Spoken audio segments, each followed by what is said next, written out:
Bismillahirrahmanirrahim. Assalamualaikum warahmatullahi wabarakatuh. Alhamdulillahi rabbil alamin. Wassalatu wassalamu ala sayyidil anbiya'i wal mursalin wa ala alihi wa ashabihi ajma'in. Asbahna ala fitratil Islam wa kalimatil ikhlas wa ala dini nabiyyina Muhammadin sallallahu alaihi wasallam wa ala millati abina Ibrahim hanifa wa ma kana minal musyrikin. Alhamdulillah, kita mengucap syukur kepada Allah Subhanahu wa taala karena dengan izinnya sama-sama kita dapat menunaikan kewajiban yang telah difardukan kepada kita dan seterusnya sama-sama berada dalam majlis ilmu. Mudah-mudahan bermanfaat kepada kita untuk dunia dan untuk akhirat kita. Jadi kita dah berada di penghujung buku kecil yang kita bincang untuk berkaitan dengan hakikat syaitan ar-rajim. Ya. Minggu lepas kita telah baca ayat yang diperingatkan oleh Allah Subhanahu wa taala, ya, supaya kita tidak menyembah syaitan. Sebaliknya kita hanya menyembah Allah Subhanahu wa taala. Ayat tu selalu dibaca kita bila kita baca Yasin, ya, malam Jumaat, ada kematian, tahlil dan sebagainya, ya. Yang kita bincang sikit minggu lepas. Alam ahad ilaikum ya bani Adam alla ta'budu syaitan innahu lakum aduwwum mubin wa an i'buduni hadha siratum mustaqim wa laqad adalla minkum jibillan katsira afalam takunu ta'qilun. Maksudnya, bukankah aku telah memerintahkan kamu wahai anak-anak Adam? Allah mengingatkan kita, kita semua manusia itu adalah anak-anak Adam alaihissalam. Apa yang diingatkan oleh Allah Ta'ala? Allah ta'budu syaitan.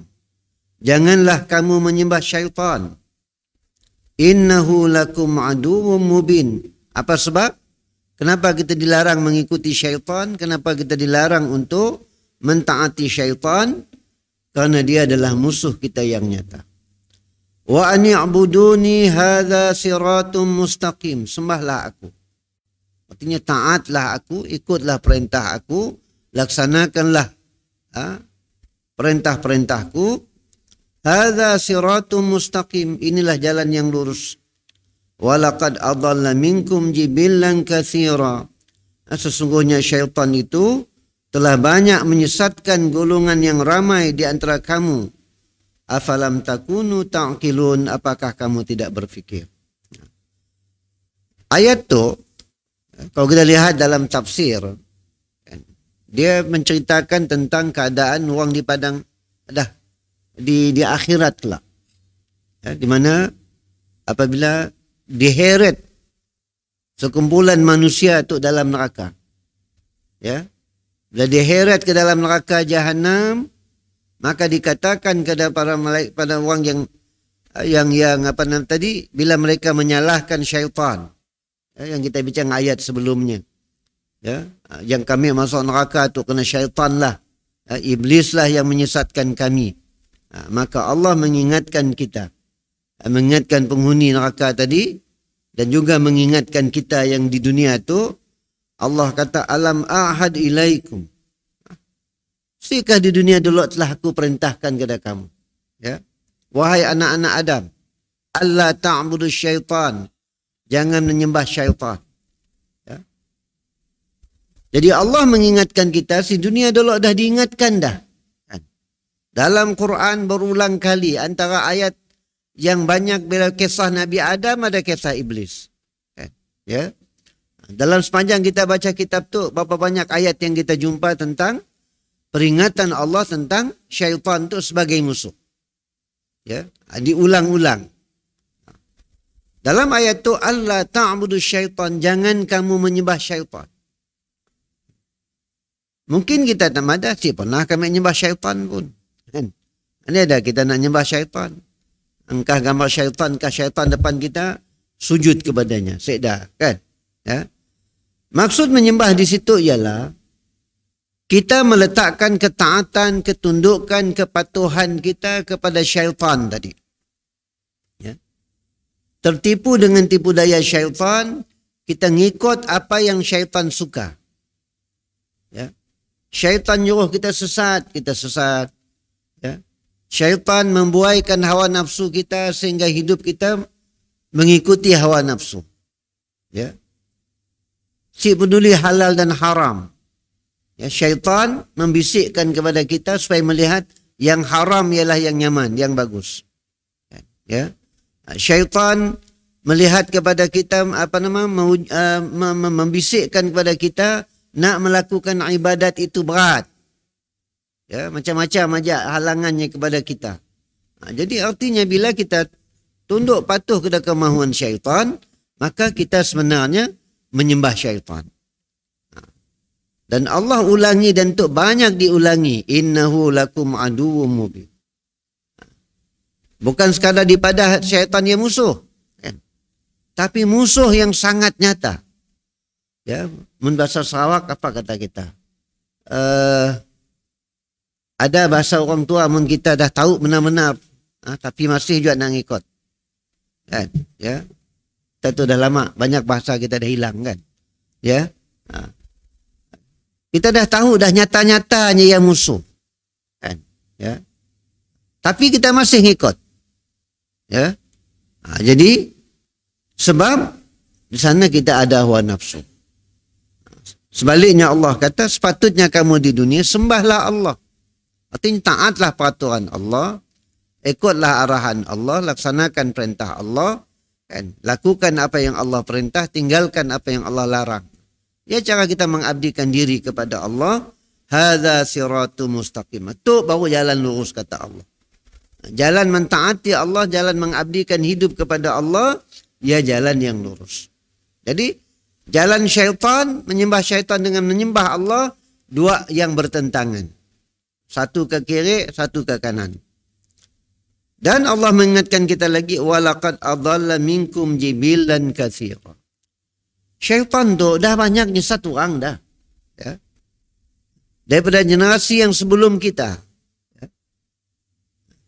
Berjaya menipu daya Adam alaihissalam dan Hawa. Kan? Bapa kita Adam alaihissalam, ibu kita Hawa, telah berjaya diperdayakan oleh iblis tu, oleh syaitan. Kemudian berjaya menimbulkan perselisihan di antara Qabil dan Habil. Bayangkan tu generasi kedua. Ya. Sehingga timbul perasaan si puas hati antaranya dua yang akhirnya salah seorang tadi dan akhirnya membunuh saudaranya. Siapa pun kerja tu iblis dan syaitan. Kemudian menyesatkan manusia di jalan yang benar. Asalnya mereka adalah mentauhidkan Allah, mensyirikkan Allah. Maka datanglah syaitan menyesatkan manusia itu. Dan yang sesat itu pelbagai peringkat. Yang sesat dengan ilmunya. Kadang-kadang orang yang berilmu pun boleh disesatkan. Orang yang ahli ibadat pun boleh disesatkan. Yang kita baca kisah, selalu diceritakan ada kisah tentang seorang lelaki ahlul ibadat, bukan? Seorang lelaki ahlul ibadat, ya, yang siang malam beribadat kepada Allah, dan yang akhirnya tersesat di hujung hayatnya mati nyembah syaitan. Ya. Jadi syaitan tu seperti kita bincangnya si putus asa, nya cari jalan. Kalau ahli ibadah macam ni nanya nyesat ahli ibadah. Kesukaannya kepada ibadah tadi macam ni. Sehingga akhirnya bagus ku tambah ke tu, bagus polah ke tu. Akhirnya mulailah ibadat tadi reka ciptanya pun. Kan? Ya. Macam kisah yang disesatkan oleh iblis, seorang ahli ibadah, iblis mada yang cabarlah dengan geng-gengnya, aku akan sesatkannya tu. Lain-lain mada si dapat bos, kami dah usaha dah si dapat. Kan? Ya. Dan macam cara kami si dapat, ni si ada hal katanya. Dan kelak aku ada cara tersendiri. Okey. Datang mula-mula iblis ya tadi merasuk seorang apa nama yang tadi mula-mulanya beribadat. Kan bersama datang kepada orang alim, orang ahli ibadat tadi, aku nak ibadat sama dengan kau. Okeylah, baguslah beribadat. Kan? Kemudian apa namanya? Dalam masa yang samanya merasuk seorang anak raja. Ya, anak perempuan raja dirasuk. Dan iblis tu datang menyamar, nyamadah, siapa dapat mengubat anak kita tu melainkan lelaki yang ahli ibadat ya tadi. Ya. Melainkan lelaki yang ahli ibadat ya tadi. Okeylah dipanggil raja, diubat. Tapi bila pulang, si pahit. Kan? Bila raja balik, nya datang lagi. Iblis ngacol lagi nya. Merasuknya lagi. Akhirnya dicadangkan perempuan tu tadi, diam. Bersama dengan orang alim tadi. Bila diam sianya si sakit.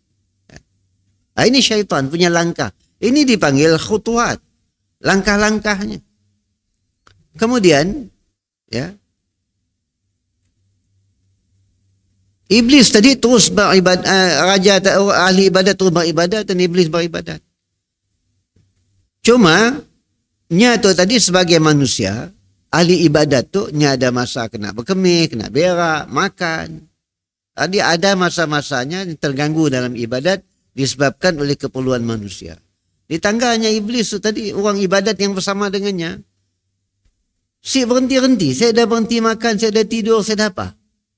Itu si boleh jadi tu katanya, kalah dah aku olehnya tu. Kan? Akhirnya apa rahsia kau? Itu kadang-kadang bahaya. Kadang-kadang orang nak menyesat kita akan nunggu soalan dari kita. Kan? Apa rahsia kita tu? Ya, yang beribadat apa namanya tadi tahan lama lah, saya dah nak berhenti, saya dah nak apa? Katanya, aku untuk tahan sikit je. Aku pernah minum arak. Semenjak ialah aku menyesal dan ialah menyebabkan aku berhenti beribadat katanya. Orang yang ada si boleh lah. Kan? Ya? Si dapatlah nak beribadat. Ya? Si boleh lah nak minum arak yang haram. Kan? Sebab arak tu kepada umat Nabi yang terdahulu pun haram juga. Kepada Bani Israel asalnya. Kan? Ya? Yang kini tu nya dah nukar-nukar agamanya bukan? Ajaran-ajarannya tukar. Kalau ikut dalam ajaran Bible Taurat yang sebenarnya pun arak pun si boleh, kan? Okey. Tapi ni dah kau minum sikit aja. Baru banyak gila. Ini start. Dan orang tadi dengan semangat keinginannya untuk nak beribadat lebih tadi, kerana dia dah nangganya dikalahkan oleh seorang ahli ibadat yang sama dengannya tadi, dia si tahu ya iblis. Dan kalau dia tahu silah yang ikut kan. Akhirnya okeylah aku minum sikit aja. Bilanya minum sikit, orang yang si kalak minum walaupun sikit, mau nak palau juga kan. Ada cerita seorang, adalah cerita orang yang dulu pernah belajar di luar negara bukan? Tu ustaz lah. Naik British Irish kan. Ya, nak pergi habis belajar pergi ke England, nak minum, nak kelakar orang putih si pandai. Tangganya orang sebelah minum air warna kekuningan macam Zeppel kan. Jadi orang nanya minum apa, tunjuk kejap macam orang sebelah. Yang sebelah ya minum bir kan. Ya, zaman dia lagi boleh lah hidangan minum keras tahun tu cerita tahun 70-an tu. Adalah ustaz cerita dulu kan. Ya, dah Ceritanya maksudnya jangan main ekot ajak orang. Tu main tunjuk macam orang minum air sebelah. Kan? Ya, kisah orang ada beri kicap kan. Ha? Okey. Bilanya minum air ya, kebetulan nak pulang ke Malaysia apa kan. Ya. Seminggu nyegol-egol. Dannya pun simak madah dengan orang, enggak orang madah dengannya, cerita dengan kawan-kawannya ajaklah. Kan? Ya. Pada ajaklah mabok ngait belon. Seminggu. Ya, asyik kalah. Jadi kawannya tadi bilanya mabok, akhirnya hilangnya akalnya. Bilanya minum tadi hilang akal jadinya mabok. Ketika itulah syaitan, iblis datang lagi mendatangkan kerana ada anak raja, anak gadis raja di rumah tadi. Ya. Dan anak raja tu didatangkannya sakit sehingga orang tu padanya kau kena ubatnya tu. Datang dan akhirnya oleh karenanya tadi dalam keadaan mabok sehingga dia memperkosa anak raja ya tadi. Bilanya dah memperkosa, yang iblis yang jadi ahli ibadat tadi, kau dah katanya tu kelak raja datang macam ni. Kan? Dan nya juga mencadangkan kedetuk je cara supaya rahsia kausi terbongkar, bunuh ajaknya tu.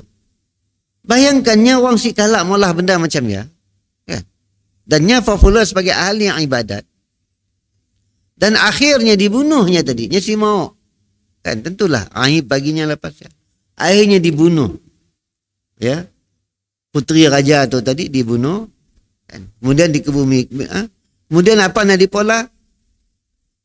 Yang menyamar iblis menyamar sebagai ahli ibadat tu kedatuk je. Kita dua pergi tanamnya jauh-jauh sikit. Tanam tapi syaitan tadi, iblis tadi dikeluarkannya sedikit kain baju perempuan tadi nampak di luar kubur tadi, di luar timbunan tanah. Bila puterinya si nampak, raja datang. Nak ngabas puterinya. Ni puterinya. Okay, dipadahlah bahawa mula-mula ngakal lah. Tapi iblis tu rupanya khianat. Nya datang menyamar lagi kepada raja bahawa sebenarnya puterinya dibunuh. Kau si percaya. Kau pergi segi tempat, ada kain yang terjulur di luar. Pakaiannya terjulur. Pergi, dijumpai. Akhirnya ditangkap ahli ibadat tu tadi. Dibawa pengadilan, nak dihukum pancung. Okay. Di saatnya nak dihukum pancung, iblis datang. Ya. Mun kau mau sujud kepada aku, aku akan nolong kau untuk dibebaskan daripada hukuman pancung. Dalam dia ada sedapat lagi dan akhirnya pun mengisyarat tunduknya kepada iblis dan di saat ialah mata pedang dia sampai kepalanya dan akhirnya mati dalam keadaan sujud kepada iblis. Ini iblis khutuahnya. Ya. Sebab itu kita kena hati-hati. Ya. Nyasi direct, dalam kadang-kadang ada orang nyasi direct, indirect. Kalau ahli ibadat, orang yang minat beribadat, nya akan sesatkan dalam ibadat. Dia yang akhirnya terjebak dalam ajaran sesat. Kan terjebak dalam ajaran sesat, aliran-aliran sesat, pahaman-pahaman sesat. Kan? Ya. Kadang-kadang dalam diri kita apa nama yang tadi beribadat, suka macam cerita buku wali-wali, kan, benda berjalan, benda terbang, karamah macam-macam. Kita pun kadang-kadang terfikir beribadat nak jadi wali juga, kan. Ingat dalam kita beribadat, yang kita nak ialah ketaatan kita kepada Allah. Untuk mencari redha Allah. Kan? Ibu dipikir nak jadi wali dan sebagainya. Untuk rajin sembahyang tahajud pagi malam ngecek dapat terbang kasih. Kan? Apa karamah ni si ada? Kan? Ya. Ahli-ahli orang-orang para ulama yang Allah kurniakan karamah kepada mereka. Kan? Seadanya minta pun, dadanya pun si tahu. Ya. Dan karamah, orang selalu bincang tentang karamah-karamah yang ajaib-ajaib, boleh berjalan atas air dan sebagainya. Kan? Ya. Bahkan ada yang bukannya pun ceritalah, murid-muridnya, pengikutnya cerita karamah-karamah yang apa nama tadi, dongeng-dongeng. Ya. Dah maknanya boleh madam api neraka lah, apalah. Untuk rajin dalam YouTube ada seorang yang suka ceramah tu, cerita gurunya boleh madam api neraka lah. Malaikat maut pun takut dengannya lah. Kan? Ya. Okey. Karamah yang kita sebenarnya kita lihat adalah karamah yang dengannya manfaatnya pada umat. Contohnya karamah Imam Asy-Syafi'i rahimahullah. Sampai hari itu fahaman aliran fatwa-fatwanya masih diamalkan kita. Al-Imam Nawawi rahimahullah, kitabnya yang dikarangnya, ialah karamah macam ialah karamah yang sebenarnya. Allah memuliakan mereka dengan hasil-hasil tulisan mereka bermanfaat kepada ummah sehingga akhir zaman tu. Ya, kita baca kitab hadis 40 Imam Nawawi. Bila kita belajar kitab fiqh, banyakkan pendapat-pendapat yang kita guna pakai Imam Nawawi. Ya, Ibnu Hajar Al-Asqalani, kitabnya yang syarah sahih Bukhari, bukan? Ya, Imam Nawawi syarah sahih Muslim dan lain-lain para ulama, di mana kitab-kitab yang mereka karang memberi manfaat kepada ummah. Inilah karamah kan, yang bermanfaat. Ya. Jadi kita pun dalam hidup kita melakukan sesuatu yang bermanfaat kepada ummah, yang lepas dia dipakai oleh orang lepas generasi kita. Kan? Ialah karamah yang Allah berikan kita kan, kemuliaan. Ya. Jadi iblis akan menyesatkan sesuai dengan orang. Orang yang suka glamour, syaitan akan tunjukkannya macam ni cara jadi glamour. Ya. Jadi dengan sebabnya iblis tu menyesatkan pelbagai manusia. Orang alim akan ada caranya menyesatnya pun. Dan banyak yang sesat. Ya. Qarun. Ya. Qarun tu di kalangan Bani Israel. Qarun tu bukan bukan keturunan sama keturunan dengan Fir'aun orang Qibti, bukan. Qarun tu Bani Israel. Keluarga Nabi Musa, sepupu kan dengan Nabi Musa alaihissalam. Berkeluarga dengan Nabi Musa. Asalnya pengikut Nabi Musa alaihissalam. Bila dah kaya, Allah kurniakannya kekayaan. Sebab kalaunya bukan pengikut Bani Israel, sikanlah Nabi Musa nak ngutus orang minta bayar zakat. Ya. Artinya asalnya adalah dalam kalangan pengikut Nabi Musa alaihissalam. Bila dah kaya-kaya, Nabi Musa utuskan orang padanya untuk bayar zakat. Tapi si mau. Dan akhirnya ditenggelamkan oleh Allah Ta'ala. Sehingga hari itu, mun kita nemu apa-apa dalam tanah, kita panggil harta karun. Kan? Yang berharga. Oh, jumpa harta karun. Kan? Ya?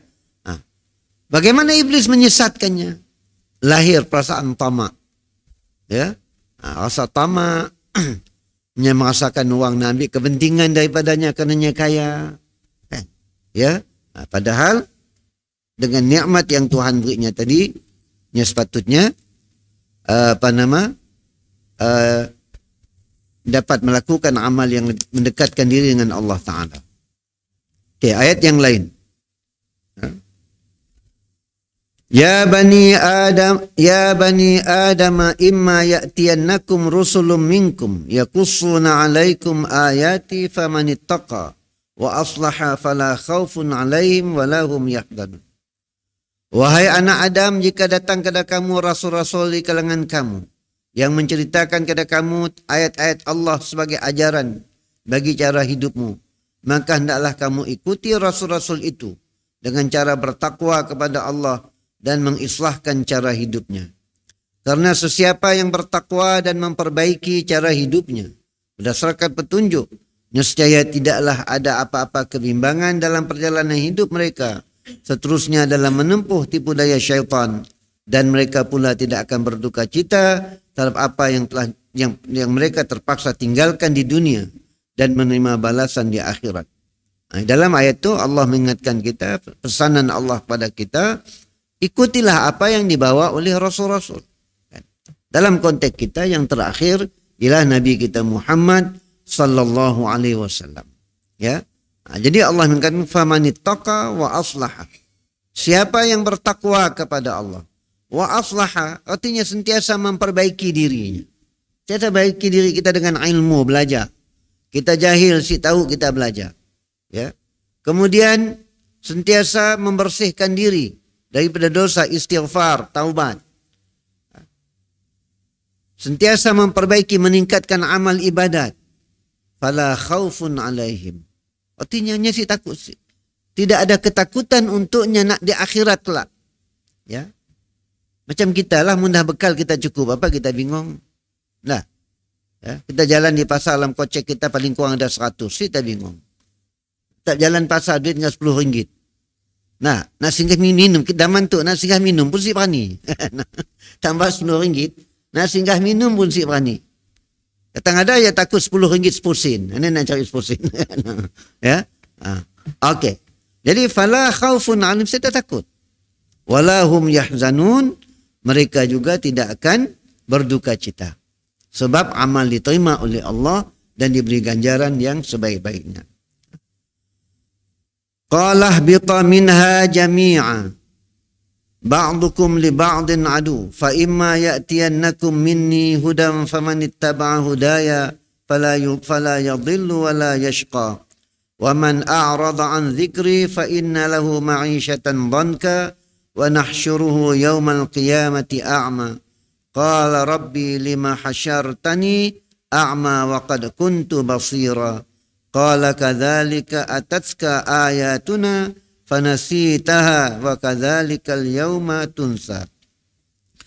Maksudnya setelah Adam dan Hawa bersalah, kemudian Allah memberi taufik supaya mereka berdua bertaubat dan Allah menerima taubatnya serta diberi petunjuk. Ya, Allah menerima taubat. Beza Adam dengan iblis yang kita dah bincang sebelumnya. Nabi Adam dan Hawa setelah mereka sedar perbuatan mereka melanggar arahan Allah, mereka insaf dan nak taubat. Lahir rasa macam ni nak minta maaf dengan Tuhan tu. Macam ni nak bertaubat tu. Maka Allah mengajar mereka jalan taubat dan Allah menerima taubat. Tapi iblis dia ada. Bahkan makin dendam lagi. Itu beza. Ya. Maka Allah berfirman setelah diturunkan, turunlah kamu berdua, yakni Adam dan Hawa dari syurga ini. Bersama-sama dalam keadaan sebahagian di antara kamu menjadi musuh kepada sekian yang lain. Artinya Adam dan Hawa itu, Adam dan Iblis, Adam, Hawa dan Iblis diturunkan dari syurga. Artinya menempati di dunia itu. Ya. Tapi turun, kata Allah, dalam keadaan kamu berdua saling bermusuhan.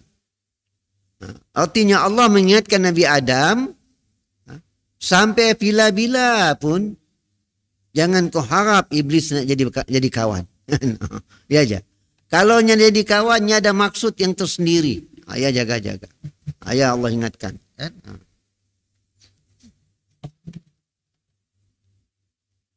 Maka apabila datang kepadamu petunjuk dariku, maka sesiapa yang mengikuti petunjukku, nescaya dia tidak akan sesat di dunia dan tidak pula akan menderita kecelakaan azab neraka. Dan sesiapa yang berpaling ingkar dari peringatan petunjuk aku, maka sesungguhnya adalah baginya kehidupan yang sempit. Dan kami akan himpunkan dia pada hari kiamat kelak dalam keadaan buta. Ia berkata, wahai Tuhanku, mengapa engkau himpunkan aku pada hari ini dalam keadaan buta, sedangkan aku di dunia dahulu celik, ini dapat melihat. Allah menjawab, demikianlah keadaannya, telah datang ayat kami kepadamu, lalu kamu melupakannya. Seolah-olah kamu buta serta meninggalkannya. Dan demikianlah kamu pada hari ini dilupakan, yakni serta ditinggalkan dalam keadaan buta. Ya, jadi ketika di dunia itu ada manusia yang mengikuti ajaran Rasul, bertakwa kepada Allah, dia akan mendapat kehidupan yang baik di akhirat. Ada manusia di dunia itu si mau melihat kebenaran. Ada pengajaran-pengajaran yang ada berlaku di sekitarnya, si mau ngambil pengajaran. Seolah-olah macam orang buta lah, tidak tahu apa-apa.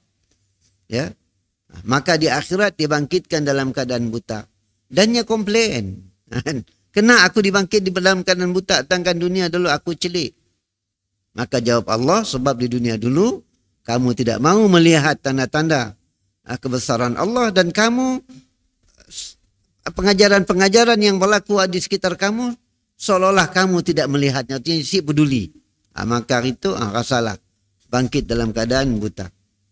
Dan akhir sekali ada ayat khususnya, ya ayyuhallazina amanu dkhulu fis silmi kaffah wa la tattabi'u khutuwati syaitan innahu lakum aduwwum mubin. Maksudnya, wahai orang yang beriman, masuklah kamu sekalian ke dalam Islam dalam semua lapangan hidup, dan janganlah kamu mengikuti langkah-langkah syaitan, karena sesungguhnya syaitan itu adalah musuh kamu yang nyata. Firman Allah Ta'ala, ya ayyuhallazina amanu la tattabi'u khutuwati syaitan wa man yattabi' khutuwati syaitan fa innahu ya'muru bil fahsya'i wal munkar walaula fadlullahi 'alaikum wa rahmatuhu ma zaka minkum min ahadin abada walakinnallaha yuzakki man yasha wallahu sami'un alim. Maksudnya, wahai orang-orang yang beriman, janganlah kamu menurut jejak langkah syaitan, karena sesiapa yang menurut jejak langkah syaitan, maka sesungguhnya syaitan itu sentiasa menyuruh pengikut-pengikutnya melakukan perkara yang keji dan perbuatan mungkar. Dan kalau tidak karena limpah kurniaan Allah dan rahmatnya kepada kamu, nescaya tidak ada seorang di antara kamu menjadi bersih dari dosa selama-lamanya, tetapi Allah membersihkan sesiapa yang dikendakinya. Dan ingatlah, Allah Maha mendengar lagi Maha mengetahui. Ya. Jadi dalam ayat itu Allah mengingatkan langsung orang yang beriman. Belum tutup ya Bani Adam. Tu langsung kepada orang yang khusus, orang yang beriman, jangan ikut langkah syaitan. Bab yang dipanggil khutuah tadi, step by stepnya ya bahaya. Ya, kita tu disuruhnya direct masih mungkin. Tapi caranya step by step. Ya. Macam orang kadang-kadang bila jual apa-apa, nya si direct. Oh, kita tu ada penyakit tu si. Nya start nangkat tapak tangan kita.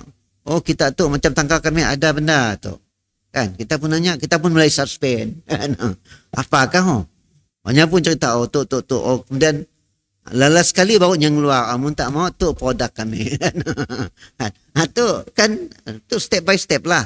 Karena nari orang ni direct kan. Kan? Macam kalau orang-orang yang pencen APF. Kan? Ya, kawan-kawan yang pencen APF tu kata kadang datang je orang ngembak. Tak maulah pelaburan tu, mun duit tak simpan tu. Hanya mulailah step by step tadi kan. Akhirnya habis kan. Ya. Ada kisah kawan yang pencen beratus ribu nyampun APF.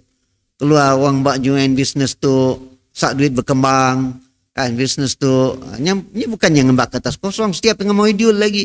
Ada yang pun carta-carta lagi. Akhirnya tapus ya. Yang ada semua pun si pulang singgit pun. Kan, ayah bahaya.